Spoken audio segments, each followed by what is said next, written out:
It's, of course, a great privilege for me to be able to be in conversation with Your Holiness. So, thank you very much. Welcome to Singapore. I was drafted in to do this only about less than 12 hours ago, I think, or maybe a little over 12 hours ago. So, pardon if I sound a little unprepared, so I haven't been able to do much research. So I'll have to basically wing it as a layman. So hopefully you will pardon some of my ignorance. The way we thought we will do this is maybe have a conversation for about half an hour, a little bit more than half an hour, and then open it out for Q&A. So I think that's how we think we will go about it. So let me begin with what is perhaps the easiest place to start, which is with the sort of big picture survey of India's spiritual and religious tradition. Now, one obvious problem that comes up whenever we are dealing with Hinduism in particular is the problem of defining it. It is not a religion that is easily defined, and very often we fall back in things like saying that it's a way of life, which doesn't really clarify anything. What exactly is Hinduism? How is it a unified philosophical framework despite the fact that it spans everything from polytheism to monotheism to even atheism? And why is it fundamentally different from, say, other religious and thought systems like the Abrahamic religions, for example?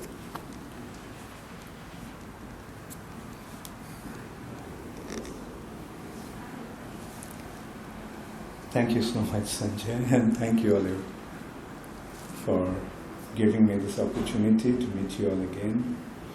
Last time when I was here, I had a wonderful time with all of you, and then Radhagiri Hari Prabhu and Suman actually requested me to come again, so I'm here. Thank you all. So Hinduism, first I'll go to the term, how this term actually came to be. In the Vedas, we don't actually get the mention of Hinduism as such. This term actually came from the Muslims who invaded India. To them, this land of India was the land on the valley of Sindh river, and they cannot pronounce, the Persians mainly, Persians, or you can say Turks, and like they couldn't pronounce the word sa, they pronounce sa as ha. So while they were saying the land of Sindh, or land of Sindhu, they identified that land as Hindu, the land of Hindu, land of Sindh river. Sindhustan became Hindustan, and they identified the people of that land as Hindus. So that is how this term Hinduism actually came. And their consideration was the people, those who were in that area. But the actual religion that Hinduism follows, or Hinduism actually stands for, is the religion that is based on the Vedas.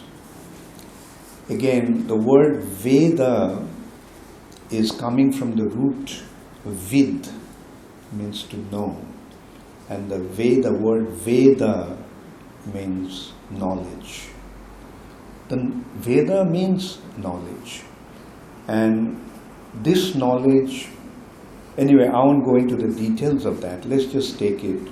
In simple words, I will say that this knowledge came at the beginning of creation, given to the first created being, Lord Brahma, by the Lord himself. Krishna gave this knowledge. It came in the form of, first it came in the form of a sound, Om. when Brahma meditated upon the sound, then Gayatri developed. Gayatri is the mantra meant for meditation. And from that Gayatri, the knowledge of the Veda is revealed in the heart of Brahma. So that's why Gayatri is considered to be Veda Mata, the mother of the Vedas. Veda Mata, Gayatri. And this knowledge was received as a revelation in the heart. Tene Brahma Rida Adi Kavaye Moihanti Jat Suraya. This knowledge was revealed, Adi Kavi, the original realized personality, Brahma, in his heart. So that is the Vedas. Vedas are dealing with various aspects, both material and spiritual. And eventually it transcends the material platform and takes one to the spiritual platform. And in this, the spiritual platform means beyond this material nature, there is another reality, which is the spiritual reality. In simple words, when we look at the world around us, we see that two types of things are existing. One is inert matter and the other is living beings. This is the world of matter. Matter by nature is inert. But you and I, we all are living, we are conscious. So where does the consciousness come from? The consciousness comes from the soul. And the soul is not a product of this material nature. The soul comes from the spiritual reality. So predominantly Veda is dealing with that aspect. Transcending the material nature, it takes you to the spiritual reality.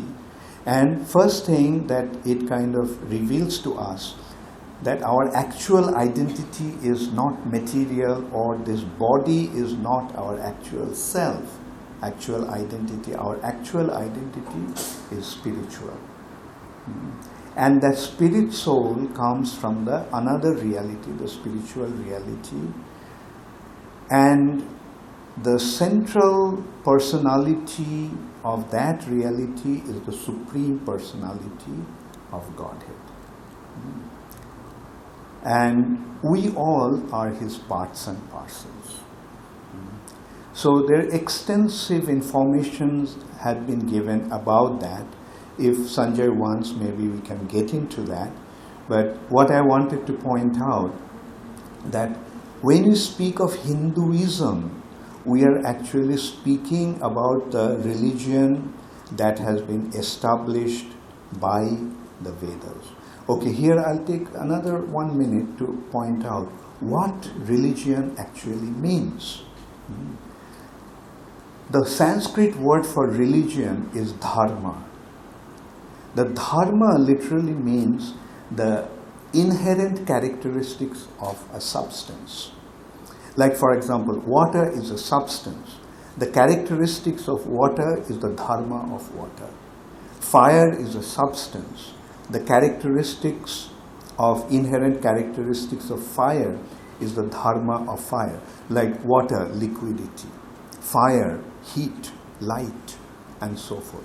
Now similarly, Atma is an entity, and the inherent characteristics of the Atma, the soul, is the dharma of the Atma. And since the Atma is eternal, or Sanatan, therefore the dharma of Atma is also eternal and Sanatan.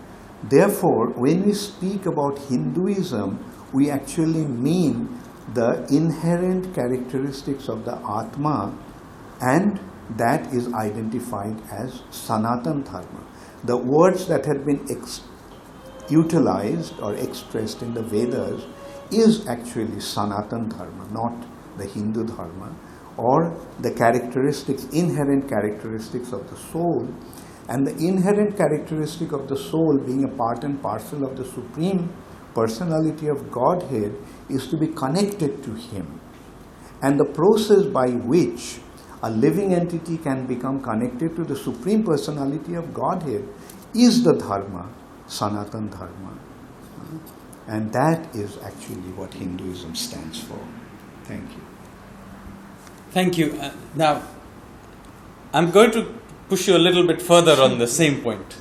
So, how is this way of going about it different, say, of other ways of seeing? For example, obviously, we are not the only religion in the world. Sanatana Dharma is one of many religions.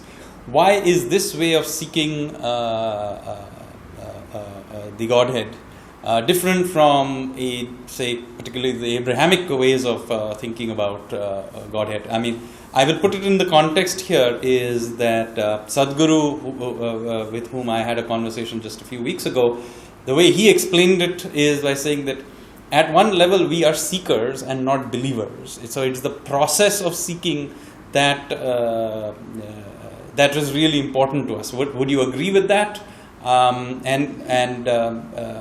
If so,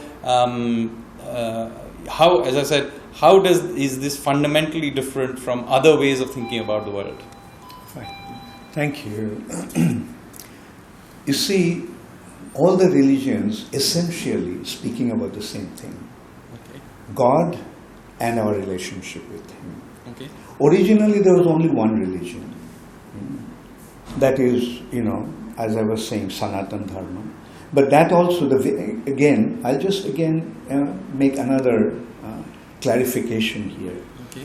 The Vedic Dharma actually is of two kinds. In the Vedas, two kinds of dharmas have been established. Okay. One is called Noimittic Dharma and the other is Nitya Dharma. Okay. Noimittic means the nimitta, the means or the medium. The dharma of the body is called Noimittic Dharma. Okay. Like, for example, it's not only of the human beings. As I said, the inherent nature of an individual. Okay. Say, for example, a lion. It has a specific dharma, Okay. inherent characteristics. A cow has its dharma, Okay. and so forth.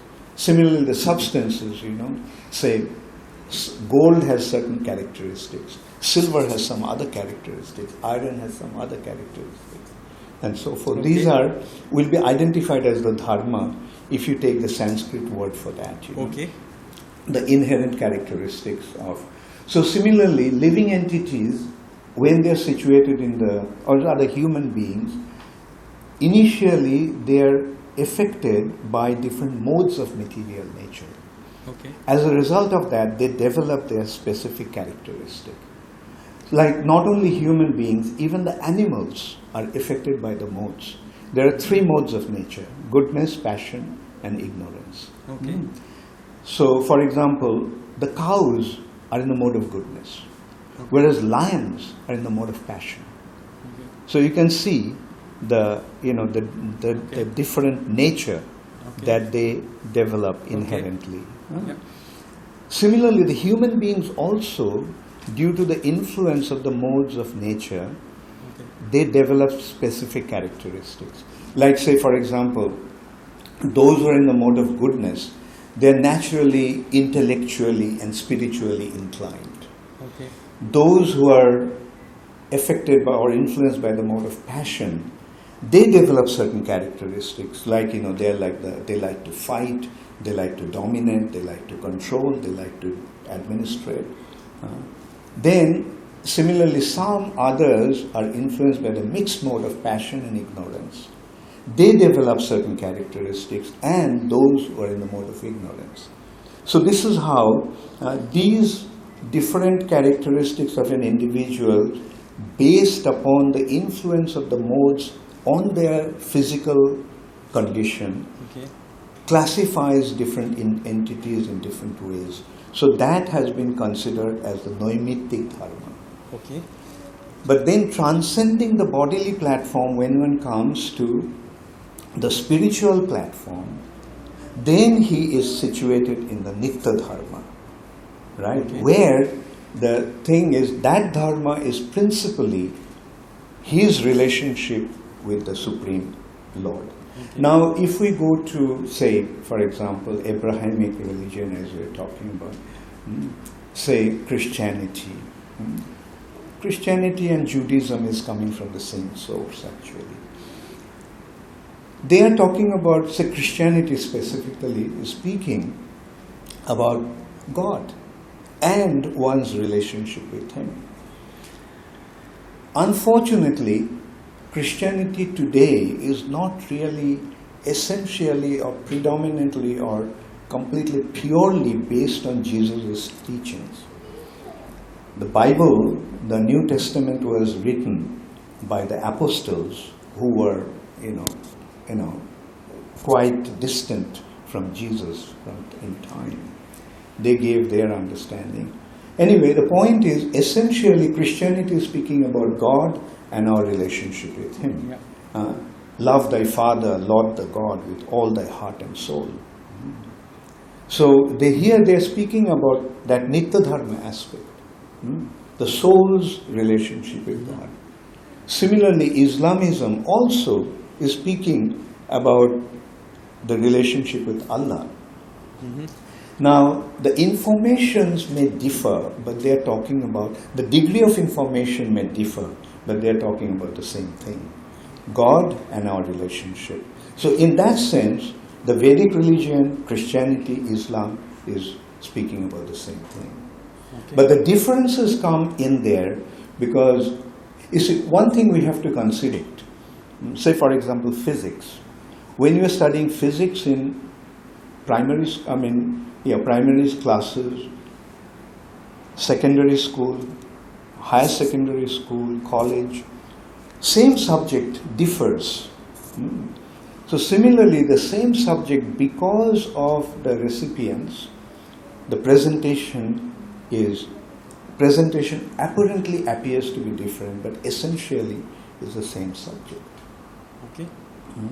So I will say that essentially, if we go into the root of it, there is no difference between Sanatan Dharma that we are practicing, Islam, and Christianity. At times, I even say that if Jesus was here, Muhammad was here today, we could have a wonderful discussion among ourselves. Thank you. Thank you so much. So now I'm going to take up something that you brought up several times. The idea that each one of us, even inanimate objects, have some inherent characteristics. Now, clearly those characteristics are different from different people to different things. Now, would you say that one of the important sort of goals or methods of Sanatan Dharma is about trying to understand one's own dharma, i.e. one's own characteristic, and therefore trying to live out that? Or is it the case that we are trying to we have pre-decided that there are a group of characteristics that are worthy of being discovered, and so is this a case that I decide that these are that I have to look within myself and discover, am I a lion or am I not a lion? In which case, as you said, is it obvious that I should live a life in a particular way? Maybe I am a carnivore and I need to eat the deer. Then is that my dharma? Good. Yeah, thank you. Thank you. Now here, as you said, like whether the lion is going to question himself. Now that ability is not present in animals. But that's a wonderful aspect of human beings. Human beings can question, who am I? What am I supposed to do? And yes, a human being can question, like, what should I actually do? What do I actually want to do? Whereas the animals, they're simply kind of influenced by the modes and act accordingly. Like, a lion doesn't question whether I should become a carnivore or a herbivore, right? He has his inherent nature and he acts accordingly. Yeah. But a human being can consider, Okay. is eating meat good for me or not? Okay. Should I become a vegetarian or should I become a non-vegetarian? Okay. Is this going to be good for me and not?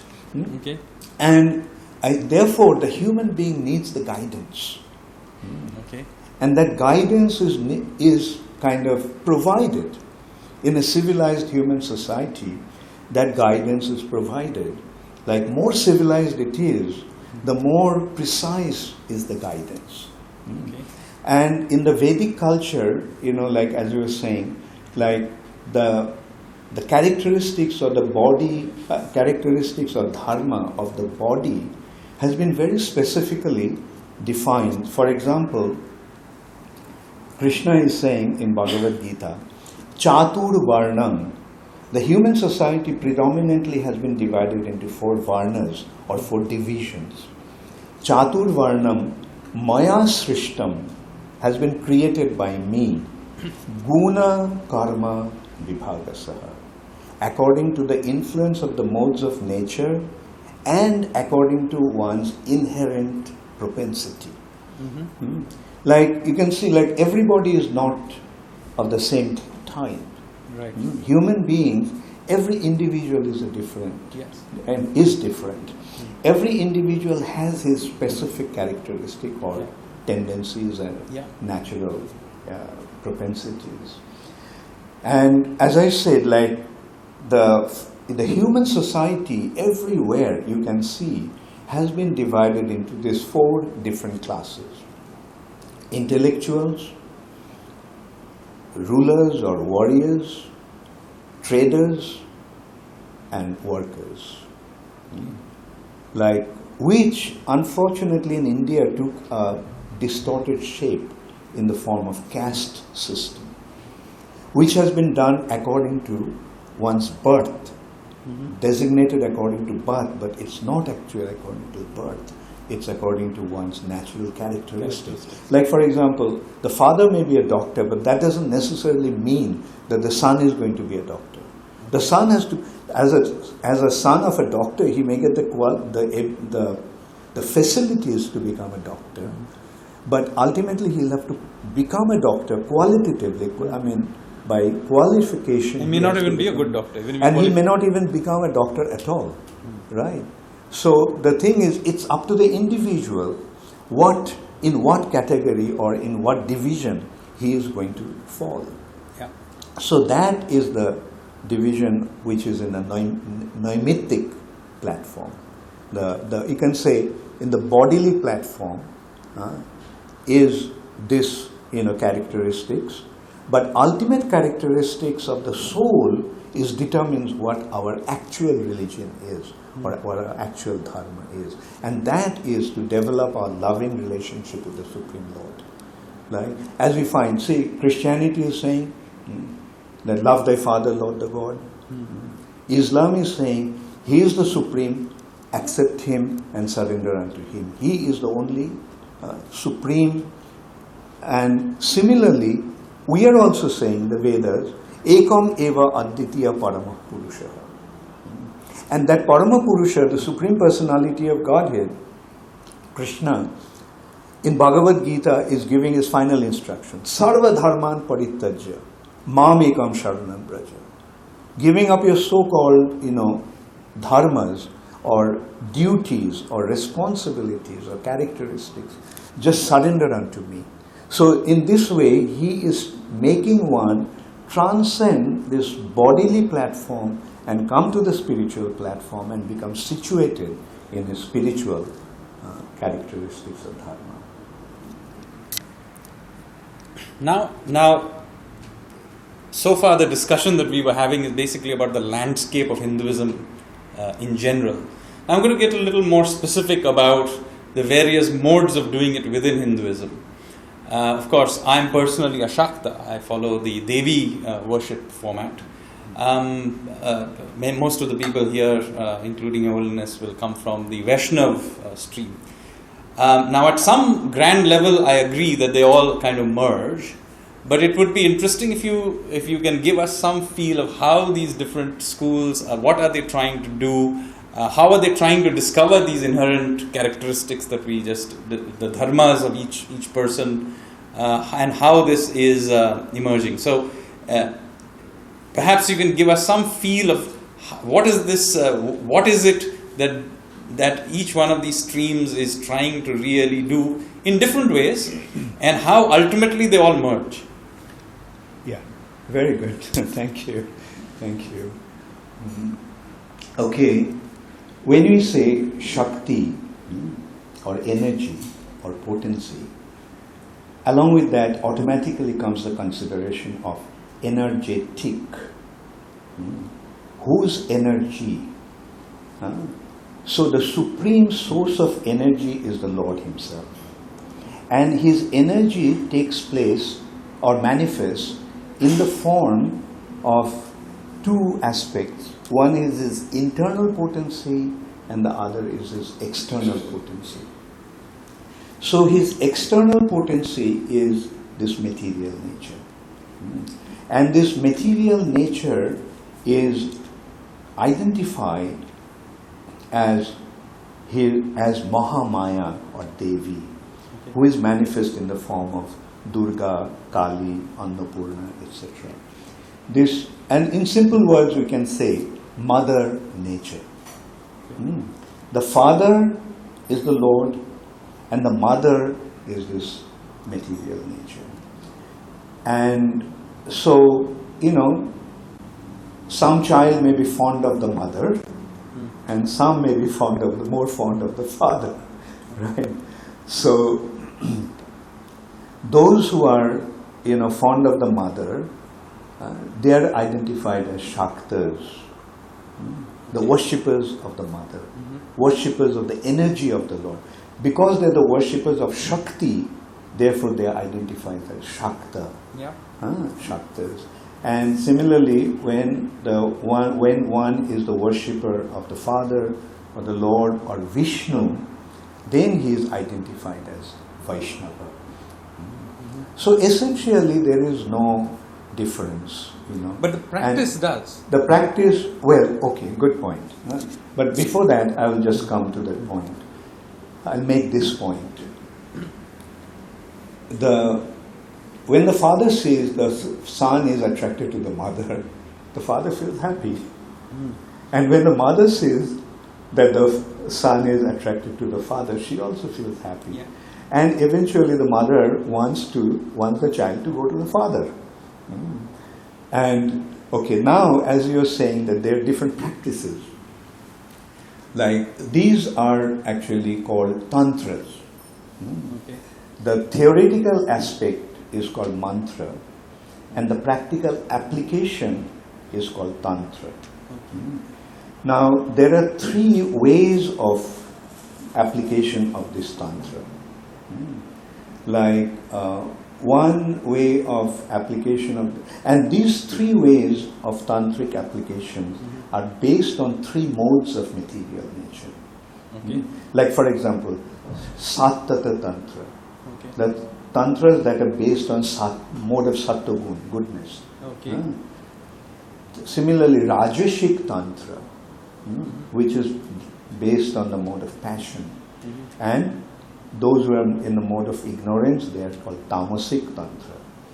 According to this Sattic, Rajasic and Tamasic, there are three different types of practices. Like as I said, like in the mode of ignorance, in the mode of passion, and in the mode of goodness. It will depend upon the inherent nature of the individual. He will be like a person, even when he is worshipping Shakti, if he is situated in the mode of goodness, his tendency will be to do it in the mode of goodness, and so forth. So that is what the difference is in the practice. But when you come to it, what is the ultimate consideration? Initially, we are considering our natural characteristics or propensities according to our body. Like for example, a child behaves in a certain way. When he grows up, he behaves in some other way. According to his maturity, his tendencies differ or change. Similarly, with individuals, his practices will change. But the goal eventually is to transcend the material nature and come to the spiritual platform. So, so one of the things that I have understood, maybe I have misunderstood, but at least reading the Sankhya literature and also taking at least the Shakta view of things, is that you've here talked about the Sattvic, Rajasic and the Tamasic gunas. Now, there tends to be in popular conversation some sort of a gradation that one is better and one is not so, but one is better than the others. But in fact, if you read the actual literature, it seems to me that it's about the mix, and that each person has a certain mix, and it's about discovering that mix and understanding consequently your dharma and yourself, rather than saying that one is necessarily better than the other. It is about understanding the complex mixture that is inherent to each person, and therefore understanding one's dharma according to that mix. Would that be a fair understanding of that? I couldn't understand what did you mean by the mix as such. So each person has some mix of these gunas. Okay. Right? Now there is in popular discourse very often the thing is that somehow one should become sattvic because that is the ultimate, and you should try and remove the others. But it is not obvious to me from other literature and practices and traditions. Some of the other traditions would argue that each person has these mixtures, okay. And it is nothing good or bad about any of them. It is what it is, and they are just different aspects of each person. What it is important is to understand the mix that is right for you, and to practice it and understand it. So essentially, what I'm trying to say is that, therefore, consequently, it is not like one is good or bad. It is about the mix that you are, and understanding that and living your life according to what that is. Okay, thank you. Yes, the mix is naturally there. For example, 3 modes are there, but everyone is not really situated in these pure modes. Like, one is not exactly or only in the mode of goodness, or only in the mode of passion. There is mix. Like, for example, 3 colors. Original colors also have 3 primary colors. From 3 you get 9. Yeah. From 9 you get 27. Yes. 27 you get 81. Infinite combinations are there. But what actually matters is which mode is predominant. Right. Like, one is obviously a mixture of 3 modes, but the predominant mode is what becomes the guiding factor, right? And then the main point here is, like, I'm sure you are aware of it, the Vedic culture, very, very emphatically points out that you have to submit yourself to a teacher who is going to guide you. Who understands this? Who understands you and guides you to the goal. That you have. Yeah, exactly. Okay. Exactly. Like a student in a class, he doesn't decide for himself, what should his syllabus be. But is the teacher, specifically taking care of every single student and guiding him, towards the goal. Now I'm going to go to a specific, I'm going to make it even more specific as our discussion goes on. I think we have maybe at most another 5-10 minutes before we open it up. So I'm going to give you what may be a completely layman's view of reading the Bhagavad Gita. What I have understood from it, and maybe completely wrong, is that it is really a discussion between Arjuna and Krishna about 2 ways of living your life. So you have, of course, Arjuna, who, as many of you will know, there is the earlier story, about him when he was a student. He was asked by Dronacharya, "Can you shoot this, clay pigeon on the tree?" And all of the others, they come, and they say, "I can see the tree, I can see the pigeon," And Arjuna comes and sees, I can only see the eye of the pigeon. So basically, he is the epitomizes a man who lives his life in a goal-oriented. I can only see the thing. And basically, he turns up at Kurukshetra and he is paralyzed because suddenly the purely goal-oriented way of thinking about the world, it suddenly breaks down on him. And then you have Krishna, who basically then says, Karmanne vadhikaraste ma phaleshu kadachana. Now, he's saying that the goal doesn't matter. What matters is what you do. Do not get paralyzed by the goal, but what you are doing your dharma. So, one sort of what I could say modern or postmodern way of thinking about it is that this is a conversation between a goal-oriented way of living life and a process-oriented way of living life. Is that a fair interpretation? Yeah, naturally it should be goal-oriented. Whatever we are doing should have a specific purpose, right? And when Arjuna is saying karmanne badhikaraste ma phaleshu kadachanam, Krishna is actually pointing out that Arjuna, just do your duty. Don't worry about the result. Rather, that part is the most important aspect, which is offer the results unto me. That means act on my behalf. Act as my agent or act as my representative. Like this point has been further clarified by Krishna when he says, Jat karosi, jadas nasi, jat juhosi dadasi jat, jat tapushoshi konteya, tat purusha madarpanam. I'm sure you know Sanskrit. Not particularly well, so you have to translate that. Yeah, no, I will do that. Jad karosi, whatever you do.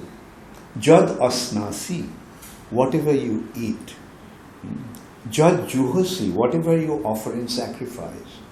Dadasi jat, whatever you give in charity. Jat tapasoshi, whatever austerities you perform. Tat kurusha madarpanam. Do it as an offering to me. So that is the ultimate goal. Like, see, when we are a part of somebody, or when we are a part of something, what is the purpose of the part? Is to serve the whole. Like my little finger is a part of my body. And this little finger's business is to serve this body. When this little finger becomes separated from the body, it doesn't have any utility, so to say. It's discarded. Similarly, since we all are the parts and parcels of the Supreme Lord, our business is to become connected to Him. And the connection or relationship takes place through love. Therefore, the goal of our life is to love Him. And the love, again, is not just a word. Love is not just a, sentimental expression. Love is a real thing that is manifest in the form of service. Like the mother loves her child.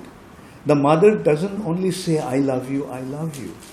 The mother expresses her love through her action. She stays up through the whole night when the child is sick. She is thinking all the time how she is going to benefit the child or serve the child. So in this way, when our love for the Lord becomes manifest in the form of a service, that is the ultimate dharma or ultimate goal of life. And that is how, the life should become actually goal-oriented. Whenever we do something, we should do it to achieve that ultimate purpose. And that purpose, again, is dependent upon our inner satisfaction and joy. We want to do something because we like to do it. Like, say, then only people will become happy. again, I'll just go a little off the track and make a point. Like today's world is so unhappy. Practically everyone is unhappy. I meet a lot of people all over the world, and at the base of it, at the bottom of it, I can see that everyone is undergoing a tremendous stressful situation. Everyone is discontent and unhappy. Why? Because they are not allowed to do what they want to do. Their whole objective is what's going to bring them the maximum amount of money. Instead of their inner satisfaction, the goal of life has become how to make money. And as a result of that, they're ending up, becoming a disappointed lot. I think I'm running out of time, so I asked literally the last question, and before we open it up. You talked just now about love and action and how they merge and so on. Now, in this context, of course, in much of the literature, there is the talk about karma yoga, bhakti yoga, jnana. These are different modes of understanding the universe. Of course, here you talked about how they actually completely merge, and in fact, there is no difference really between them. Is that what you're trying to say, or if one is starting out as a person who's starting out on this search? Is it a good idea to start from one of these paths before we move up? And if so, how does one discover what is the correct path for oneself? Yeah, as I pointed out earlier, like we need a guide. Okay. See, it is not that we have to decide for ourselves what path I should choose. The proper course is that a teacher, especially a spiritual teacher, guides us on the spiritual path. And he knows where we are and what we need. And accordingly he guides us. Like the basic point is that everybody wants to enjoy. Everybody wants to enjoy.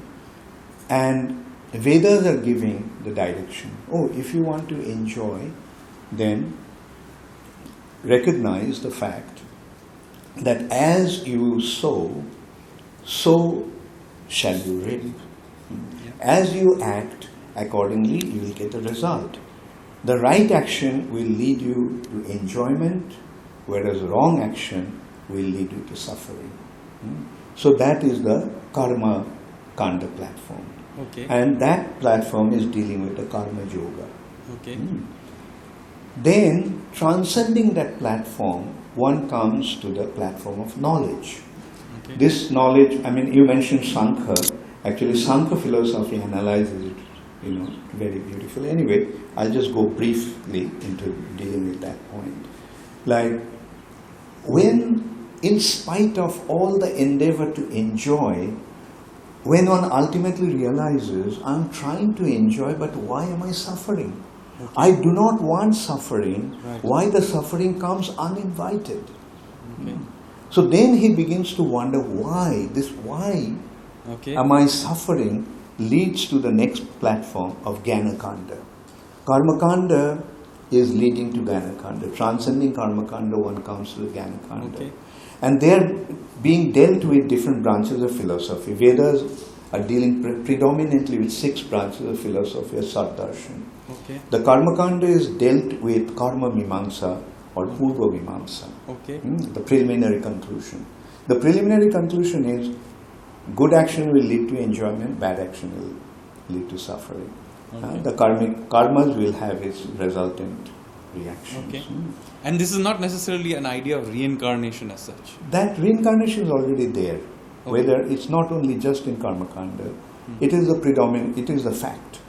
Okay. Just as, for example, Krishna is pointing out that just as this body changes from childhood to youth to old age, similarly, when one leaves the body, he takes up another body. But the point you're making here is not necessarily... Not necessarily dealing with that, no.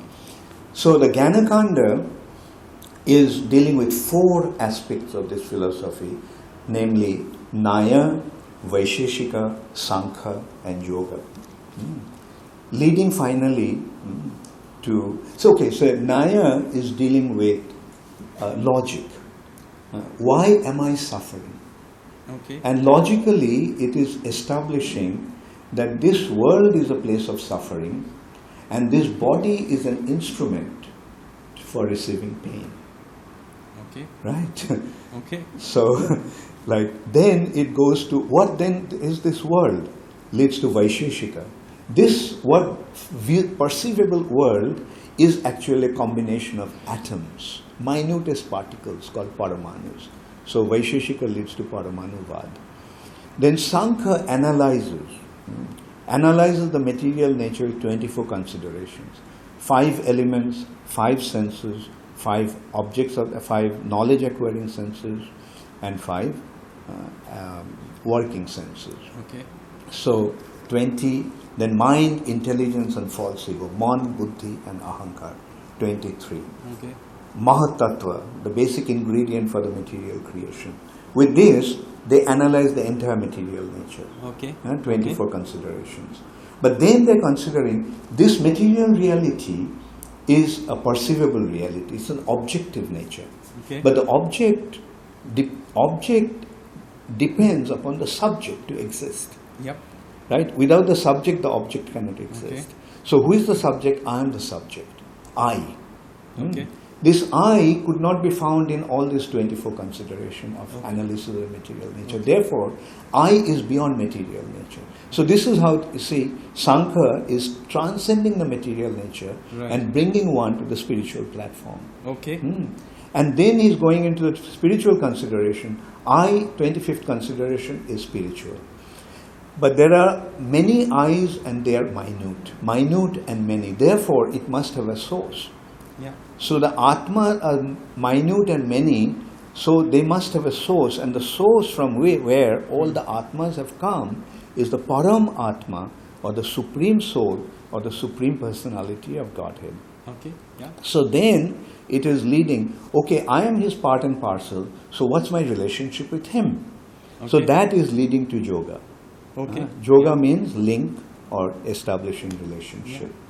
And then this yoga eventually is, through the process of yoga, one perceives the Lord in the heart as the super soul or Paramatma. And then comes the surrender. Because, when a small personality comes across a great one, then automatically his head bends down in respect and he surrenders. So when he surrenders to the Lord, who is the Father picks him up in his loving embrace. And then the loving relationship begins between the spirit soul and the Supreme Soul, God.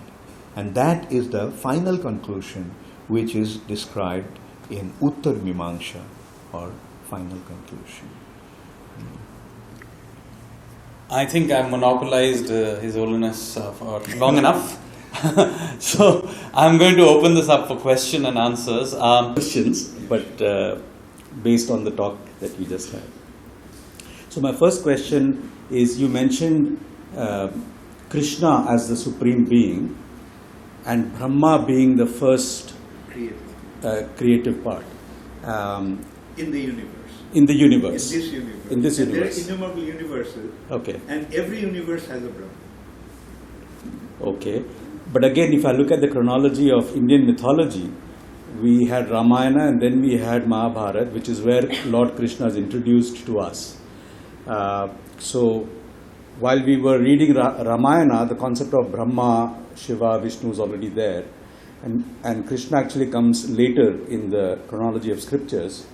So I wanted to understand a little more about when you said Krishna was the first supreme being who then created Brahma and then going forward.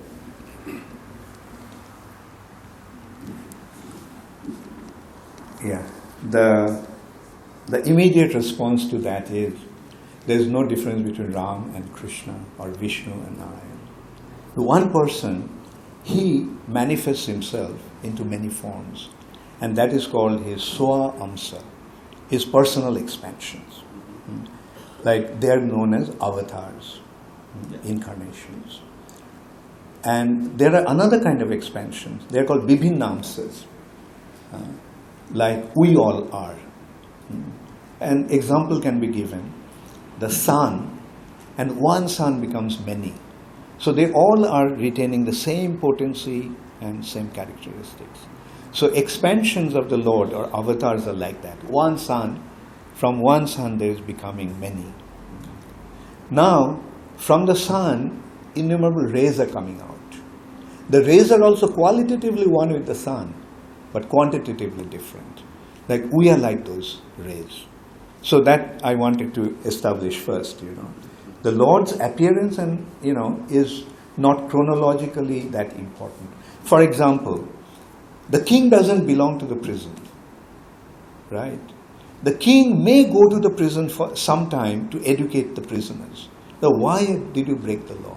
Why don't you surrender to me and follow my law and follow the order?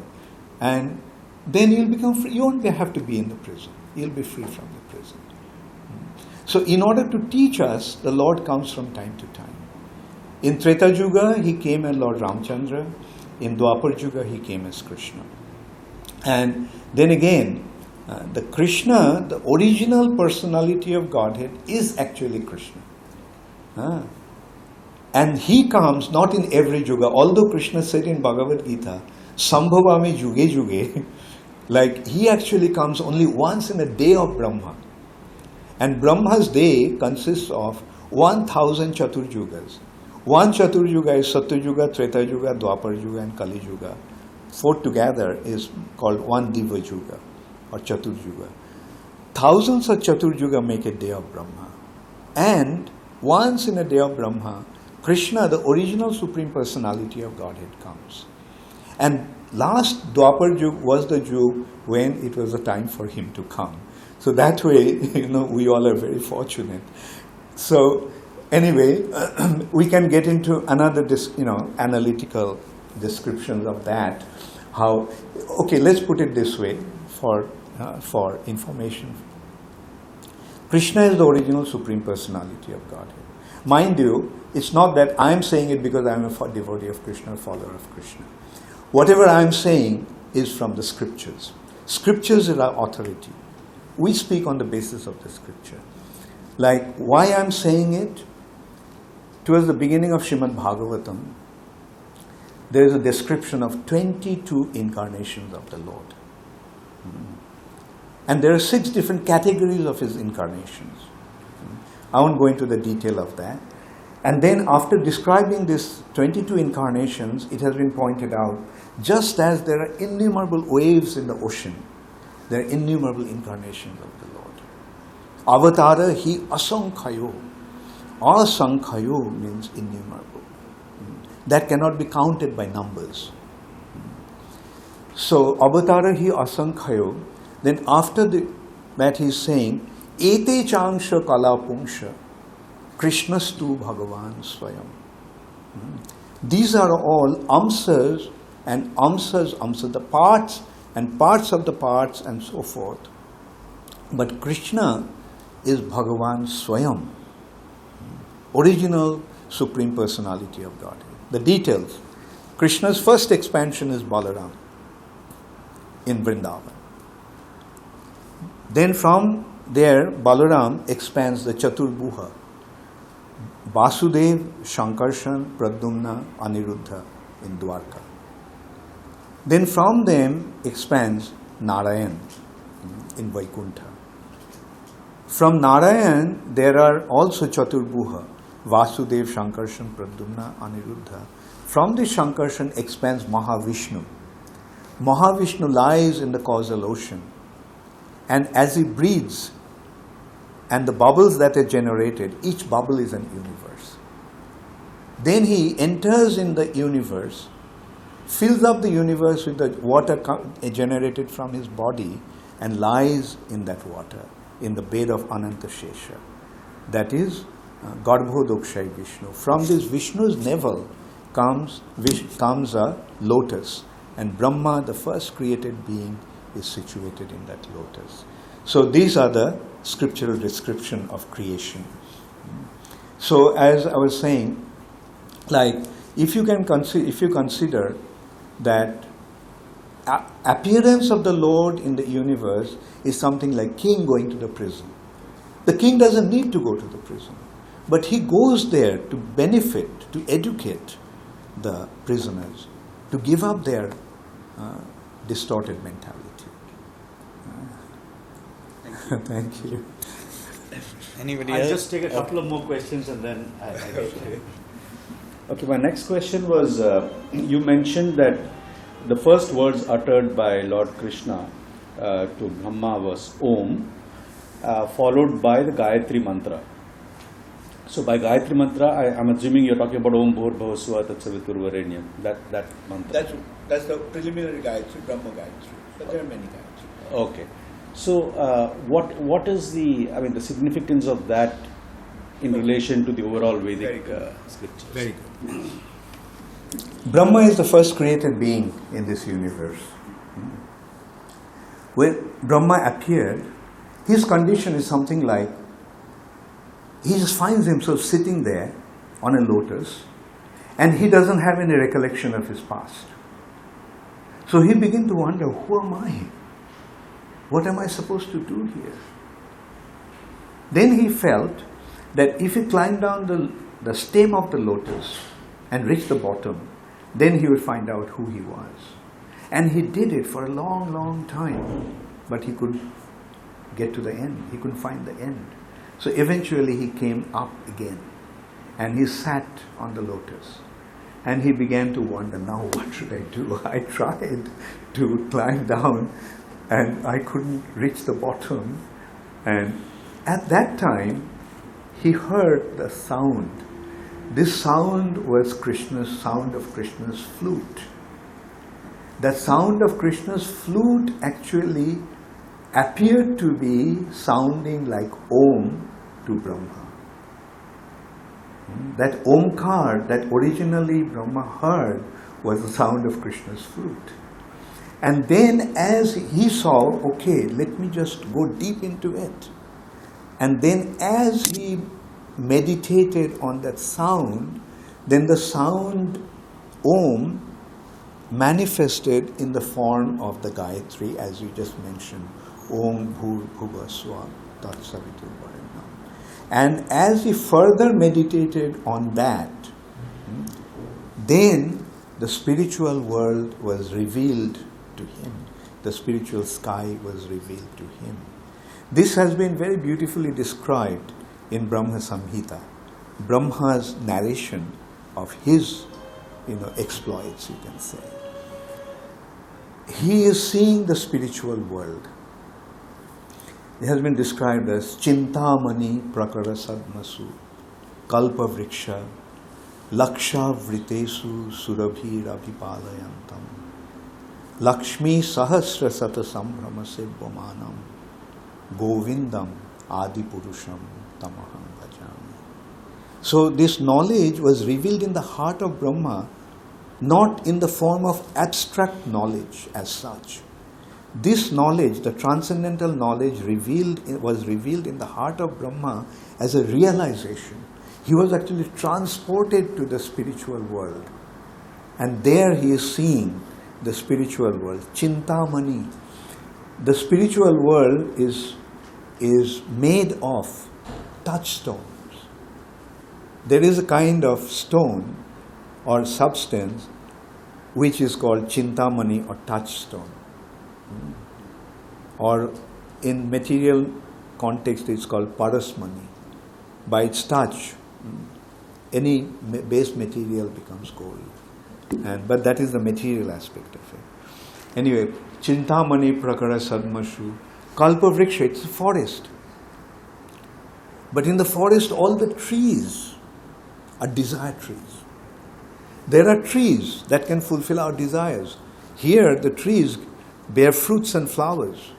But there are trees that can fulfill our desires. We can go and ask the tree for something and the tree will give that. So the forest of Vrindavan is of innumerable such kalpa vrikshas. Surabhi Rabhi Pallayantam. He, the Lord there, is tending the cows. And all these cows are Surabhi cows. Surabhi Abhipalayantam. There are innumerable damsels, young girls. They all are Lakshmis. Lakshmi Sahasra Sata Sambrama Sirgomanam. And that personality there is Govinda, Krishna. Adi Purusham, he is the original personality. Then the next verse is describing him further. Venum kanantam aravinda dalayataksham barhavatam samasitam buddha sundarangam kandarpa koti kamaniya vishesha shobham govindam adi purusham tamaham bhajami. Like he's playing flute. Venum kanantam. His eyes are beautiful and wide as the petals of a fully bloomed lotus. Aravinda Dalayataksham. Barhavatam. He is wearing a peacock feather on his head. Samasitam Buddha Sundarangam. His complexion is like beautiful monsoon cloud. Sama Asitam Buddha Sundaram. Kandarpa Koti Kamaniya. Kandarpa, one Cupid, enchants the whole universe. And millions such Cupids have been enchanted by his beauty. That's how beautiful he is. So this is how Brahma is revealing, or describing, his perception of the spiritual reality. I have a couple of more questions. No, I think I will have to spread it around.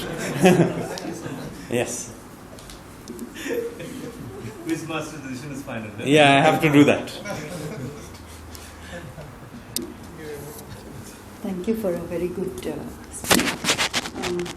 I had a question because we always grew up understanding and reading from the mythology point of view, but we also have learned science. So we try to, like you said, as a beginner, we try to compare between what we know from science and what we learned spiritually and connect it. So many of the things you said actually did appeal to me in a new light, even though I know many of the stories. Now, for instance, just the last thing that you mentioned, where you say the revealing of the world in a different way than what is materially visible. So, for instance, look at the internet. When the person who doesn't know that there is something called internet, for him he doesn't even know that there's a conversation going on and that my digital persona has gone running around all over the world and telling different things which is maybe not me even, but there's a third dimension there who he doesn't know, right? He's ignorant, he's tending his field or whatever, he doesn't know. Now, when my question is, when a spiritually advanced person sees the world and sees so much misery and collective action is missing and institutional action is missing, and yes, there may be some temples here, there may be some orphanages there, some hospitals there. It's not the same thing as if I look in Singapore, the way the government thinks about things, the way they think of 50 years hence, 100 years hence, how will every citizen benefit, even if the world says that let the drugs be, okay, maybe drugs are okay, but they'll say, no, my Singaporean citizen will not benefit by a drug-tolerant world, but a drug-free world, and I think so. Now it comes to the question of guidance as well. And you said everybody has to have a spiritual guide. Now that spiritual guide, if I'm looking at my children and I can be a spiritual guide to them till they find their own spiritual guide, right? Everyone has to have their own guide. Will you say that everybody goes seeking for their own spiritual guide, or will the guide come? And so basically it's very confusing, everything. Thank you. Nice question.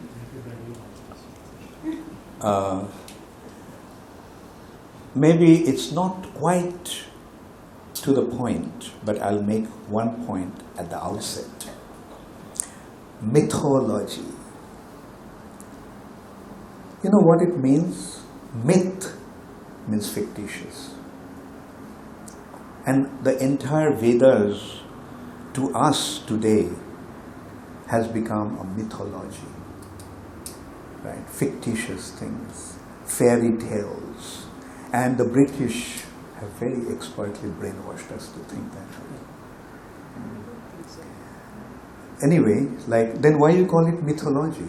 The Vedas are science. Did I say anything that sounded like myth today? Then I think whatever I said is absolutely scientific. Rather, what is going on in the name of science is not really scientific. If you look at it, in last 50 years at least, do you know something? That there was no scientific development. It was only technological development. There was no scientific discovery in last 50 years. But it's going on in the name of science. Anyway, I don't want to get into that. My point is, the Vedic wisdom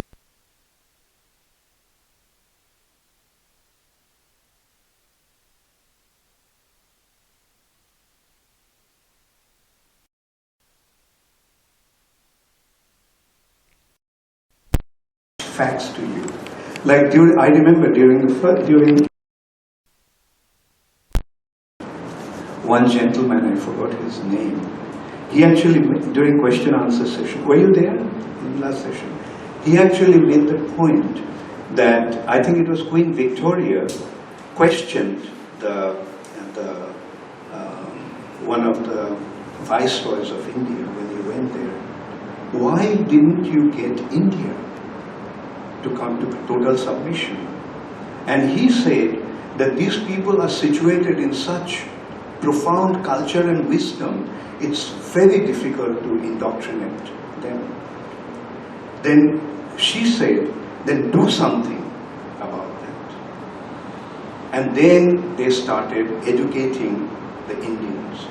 They sent their missionaries to establish their schools, and today, even after about 70 years after the independence, we are still following the British education system, rejecting our own most precious culture, most profound scientific knowledge.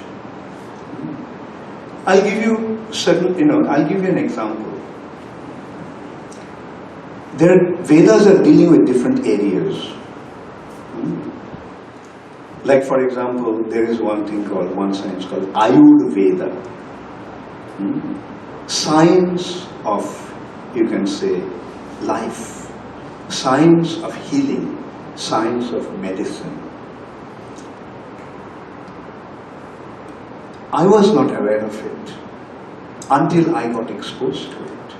And today I found it so scientific that I established an Ayurvedic clinic where I am involved in Ujjain. Just give an example how scientific it is. The body is made of 5 elements. They are earth, water, fire, air, and ether. Out of these 5 elements, 3 are predominant in the human body. They are water, fire, air. About 3/4 of the body is water. The fire is there, that's why we have the temperature in the body. Right? And air we are breathing. Like these 3 aspects are the vital aspects of our health. And when they're in harmony, when they're properly balanced, the body is healthy. The ailment, sickness come when there is an imbalance. And those imbalance causes three things. Water aspect creates kapha, mucus. Fire aspect causes bile, and air aspect causes bile. And all the diseases fall in these 3 categories. And see how scientific it is. They just feel your pulse with these 3 fingers, and they figure out which element needs healing.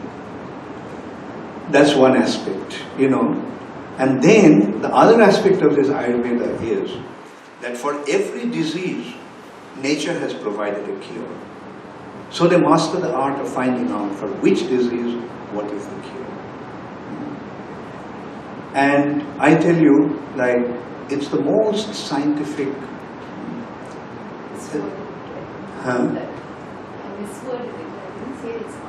Yeah, no, and the point is, that's what I was trying to point out. Two things, that we should not consider the Vedas or the presentation of the Vedas is fairy tales or myth. Vedas are dealing with absolute science. And so, like this way, I can just give you, umpteen examples, Like, say for example, life. Christianity believes that only human beings have soul, meaning only human beings have life. Animals don't have life, and so forth. Now, what is the Vedic understanding of life? Life has 6 symptoms. Wherever there is life, there will be 6 symptoms: birth, growth, change, reproduction, decay, and death. Now just consider a plant, a tree. A seed falls on the ground, is born into a seedling. Change, it grows, and growth, it changes, it grows. From a tiny little seedling, within a few years it becomes a huge tree. Growth. Then changes. In autumn the leaves fall, then in spring the new leaves come. Then comes flowers and fruits. In the fruits there are seeds. Those seeds fall on the ground under particular condition. Another tree is born, birth, reproduction. Then eventually the tree decays and dies. Insect, like wherever there is life, you will see that the 6 symptoms are there. Now isn't it scientific? Actually, even modern science doesn't have this understanding. Another example I'll give in that respect, how inapt is today's so-called science. There are 4 types of reproduction according to the Vedas. One is Swedaja, coming from the sweat. Like consider the microbes. How do they grow? From the body, regeneration takes place. Just the sweat comes from the body, like an amoeba, the nucleus divides into 2 and then another amoeba is born. So Swedaja, then Udbija, from seeds. Trees and plants, they come from Udbija seeds. Andaja, insects, reptiles, birds, they come from eggs. And then Jarayuja, from embryo, animals and human beings fall in that category. So there are 4 types of reproductions. Like this is how scientific the Vedas are. The informations are profound, most profound. And unfortunately, we are not exposed to it because there is no presentation, there is no cultivation, there is no education of this culture. I think we have time for one more, unfortunately. Yes, lady here. And then I'm sure the conversation can carry on afterwards as well. But I have strict rules about putting. Hello everyone, I'm Satya from Australia, and I've been a Hindu for many, many years. And I can see that you're an extremely intelligent group of people, very highly educated, and you've been struggling with things that I've been struggling with for a very long time. Hinduism isn't that easy to understand. And fortunately I was introduced to Srila Prabhupada's works. Now I'm not sure if any of you have read anything of his, especially the Srimad Bhagavatam. Can we have a show of hands?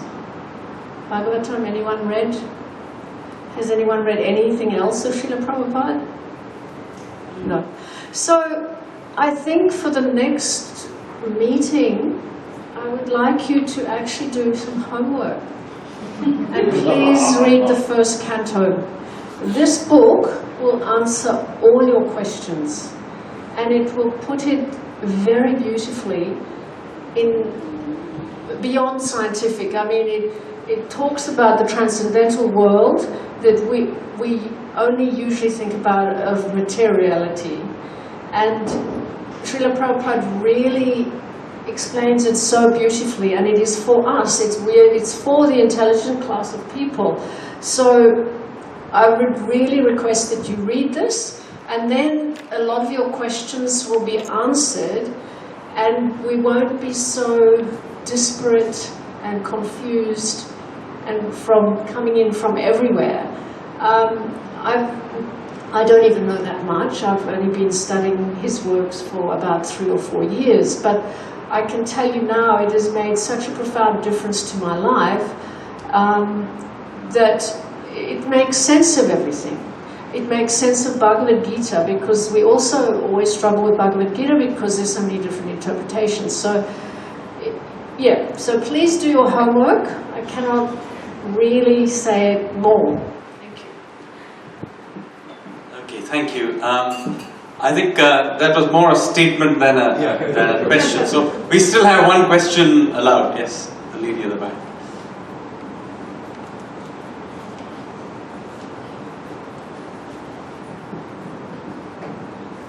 So we've been talking about a lot of profound stuff in the past hour or so.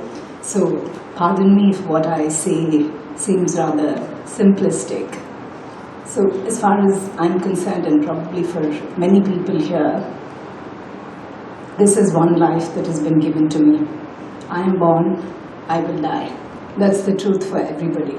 And in this one life that I have been given, I live it in such a way that I'm in harmony with myself, my fellow human beings, and nature around me. And I just live this life. I don't seek, I don't search, I don't ask questions, I don't have a guru. I just am, I will just be. And as a being, I try to lead a life which is in harmony and in peace with myself, my fellow human beings, and with the environment around me. Is that enough? Does that make me any less of a person than a searcher, a seeker? This is what I want to ask you. You're asking this question to a wrong person. Okay, I'll just give you my example. You see, I think like most of the Indians, I was brought up with an idea, West is the best. Then eventually I go to the West. And there, due to various circumstances, I began to realize, in simple words I'll say, I began to love my country. And I realized that how little I knew about our own culture. And so I started to read. And the more I read, the more fascinated I became. And then I realized one thing, that to step into that life, I need a teacher, I need a guide. So I came back to India. And I mean, my search was, or my quest was so intense that I landed in Calcutta. I landed in Delhi. My home actually was in Calcutta. I didn't even go to Calcutta. From Delhi, I straight went to Haridwar. From there to Rishikesh, and then further out. Anyway, I was searching. I searched for 1 year. I couldn't find anyone to whom I could completely surrender. Then eventually, by the Lord's mercy, I came across a book by Srila Prabhupada. And then from the very first page, it occurred to me that this is what I was actually looking for. And then, I opted for this life. I was very fortunate that my spiritual master, although he had about 10,000 followers at that time, he allowed me to stay with him practically 24 hours a day. And one thing I can say, had I not have met him, I wouldn't have understood or learned what I have learned today. Like, if I was complacent with my life, okay, it's fine, I have got this life, I will just live in perfect harmony with my surrounding, and eventually, like an end will come. Then probably I would have missed out on a very wonderful opportunity that I received by meeting my spiritual master. That's all I can say. Okay, I will give you a slightly different answer to this. So I will do it from a somewhat different tradition to answer this question. I will do it from the Shaivite worldview and the Shakti worldview. See, the Shaivite worldview necessarily sees the world as being in imbalance and disorder. The Nataraja is a dance, is a flowing form. The world is consequently not in balance. Therefore, in order to remain in harmony is not an act of being passive. It's like being on a boat that is shaking. You have to keep balancing with it. So consequently, to say that you can live through life and be in harmony without being actively engaged in rebalancing and adjusting is actually to miss the point about the universe. So for example, you say that I am in harmony with nature, but in fact, are you? I mean, every time you're drinking bottle from a plastic or you're driving a car, you're adding. So the world is actually already, so living in perfect harmony would actually instantaneously mean you have to, no, let me explain, would mean that you have to instantly die. That's the only form of equilibrium that you can exist, because the very fact of your existence, you are in a disharmonious world, is that you are in disharmony. So consequently, the Shaivite worldview would be that the world is in disorder. But that's not a bad thing, because to the Shaivites, the chaotic universe is a good thing. It is necessarily, otherwise it would be the only form of equilibrium is death. And so, to live life actively is a very important thing, and consequently being aware of this, since it is an active, since it requires action, therefore you need to understand what on earth that action that you are doing is, and you have to think about it. To live oblivious of it means that you are actually not in harmony at all. What I'm saying is, when I say harmony, I don't mean perfect harmony. I mean to the extent possible. No. So the point is, it may not be in harmony. It's not a passive it is life. ignorance. It's not a passive life at all. It is actually an active life. But I'm not, going about saying, oh, let me search, let me see. I make mistakes. So the point is, that is fine. That is your own search. That is maybe the way you are defining it, but then you are actually doing what is being discussed here, that you are just doing it in a different way. I mean, the whole point in the beginning was that Hinduism allows many ways of searching. You are saying you are not searching, but you have just said that you are, because you are continuously thinking about how you are going to remain in that harmony. Maybe that is your stream of Hinduism, and it's, from a Hindu perspective, a perfectly valid way of leading your life, incidentally. There are entirely atheistic streams of Hinduism which are considered orthodox as well. So it's not like they are. So the word Nastika, incidentally, does not mean atheistic, because there are Astika schools which are atheistic. So that is not the point being made. The point being made is that you have to actively think about your place in the world and adjust yourself to it. And any action that you consequently take has reactions and outcomes and other things. So, therefore, you need to think about it. And that thinking is what the Vedic religion is about. And so, you are in your own way actually mimicking it without knowing it. And in the end, you are also a product of the universe you live in. And the things, your thoughts, you think, which is what is good and what is bad, what is right, is ultimately coming from that. All that the Vedic religion is asking you to do is to actively think about it, not to be pushed around along with it. That's all. Sorry, I took up your... I think he had a question. Maybe that can be the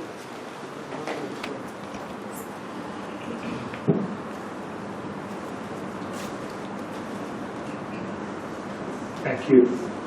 Actually, I shouldn't edit my note because I'm only going to introduce I'm confessing my ignorance.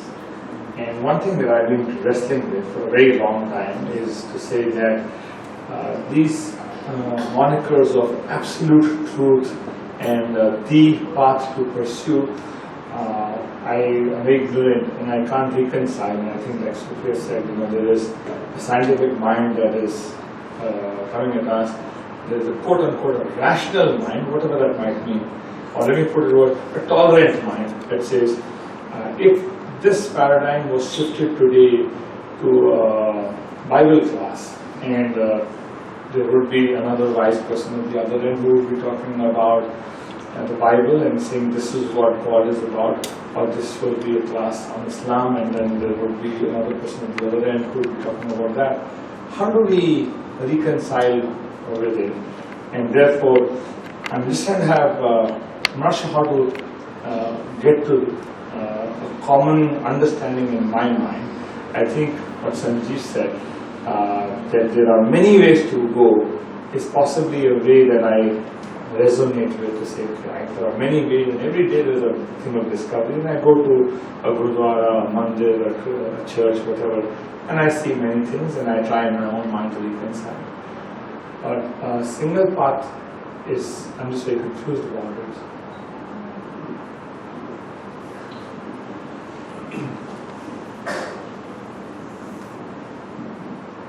You see, every subject, every topic has different levels of understanding. As I was giving the example, like physics in high school, in physics in college, and physics in postgraduate course is not the same. But in order to study the subject, one has to be interested about it.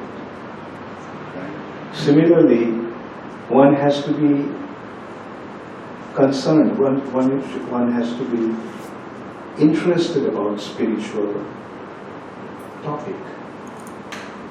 If one is not interested, then, well, it's up to him whether he wants to pursue that or not. Or probably he won't. If he's not interested, he's not going to pursue that course. But the point is that human life comes with a great opportunity.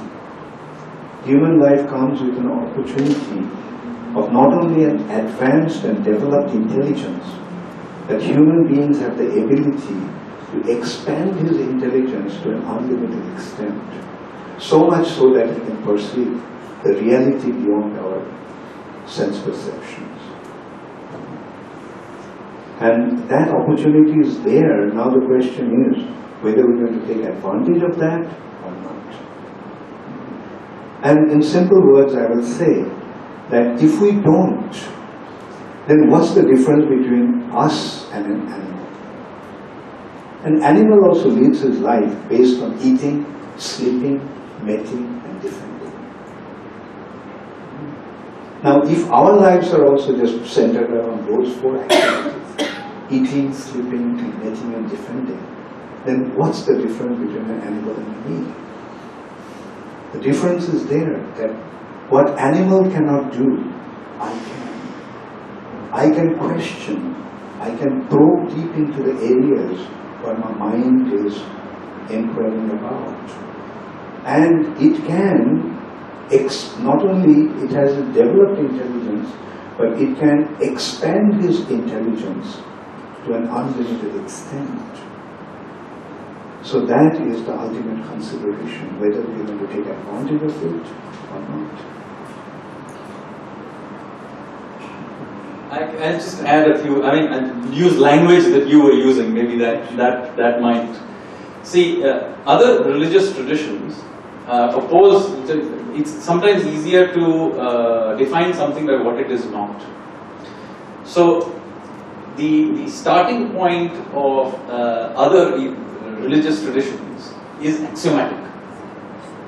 And so, so basically, if you are, let's say Christianity, Abrahamic religions particularly, which are highly closely related, they opposed, when they started out, as in opposition to polytheism. So if you read many of their texts, particularly Judaic and Islamic texts, they The opposition is to polytheism. More recently, if you read this thing, it's towards atheism. But basically, they are defining themselves in a monotheism and defending themselves on either side of it. Hinduism is not doing that. The thing that we are defining ourselves as not being is nihilism. So we do not. So the problem is in not being interested in the subject, which he said. The first thing you have to be interested in is the subject at all. And Hinduism is arguing is that not so much the particular answer you come up with. So its opposition is not to monotheism and polytheism, because in Hinduism many versions of it exist. So what Hinduism is not is a saying that it's a answer. It's a what should I say? Its opposition. Its opposing force is nihilism. The idea that you can go through life without having contemplated it. That is, I think, perhaps what His Holiness is trying to say. Does that kind of make sense? I think only thing is that my contemplation is, I'm just questioning that should my contemplation lead to say that there is a name, and whatever that name is, so I don't argue with that. Somebody will call it Ram, Rahim, Krishna, whatever that name is, that I have to get to that, I just call it God for simplicity, that's all. So that is not the part that I am contemplating. I'm just saying that in terms of the absolute truth, that what is the absolute truth? This one being, with that supreme being and all that, that is there, and the method as to how to go about that, and there could be many in following that, or is there only a single channel to get to it, to a single yes, I mean, to answer the question, I'll just quote something. I'll give an example with my spiritual master. When he was in New York, once a Roman Catholic priest came to see him and asked him, why are you converting the Christians into Hindus? Prabhupada's answer was, no, I'm not converting the Christians into Hindus or Muslims into Jews. I'm simply making better Christians out of the Christians, better Jews out of the Jews, better Muslims out of the Muslims, and better Hindus out of the Hindus. Today I can say that, I was born in a Hindu family. But today I properly understood what the Hindu doctrine actually is. And similarly, you will see that in our society, in ISKCON, I don't know how exposed you are to our institution, we have members coming from Christian background, Jewish background, Islamic background, and of course Hindu background. And as I said, it's not that we rejected something. Like if you ask me today, and if somebody asks me, whether I'm a Christian, my answer will be, if Christianity means what Jesus taught, then yes, I'm a Christian. But Jesus' teachings are perfect. It's a matter of understanding his teachings and acting according to that. And if Christian means one who is following Jesus, yes, I am. And so you see that ultimately, the actual religion brings us to a very broad platform. Like, if he is the father, is he the father of only the Hindus or Christians or Muslims or Jews? He is the father of everyone. And everyone has a right to develop his loving relationship with him. And that is why what is needed is to recognize the Father. And when we develop our relationship with the Father, then based on that relationship, we become related to everyone as brothers and sisters with the Father and Son. I think I'll have to really bring this to an end. I think we have well past our time, and I'm sure this conversation can go on over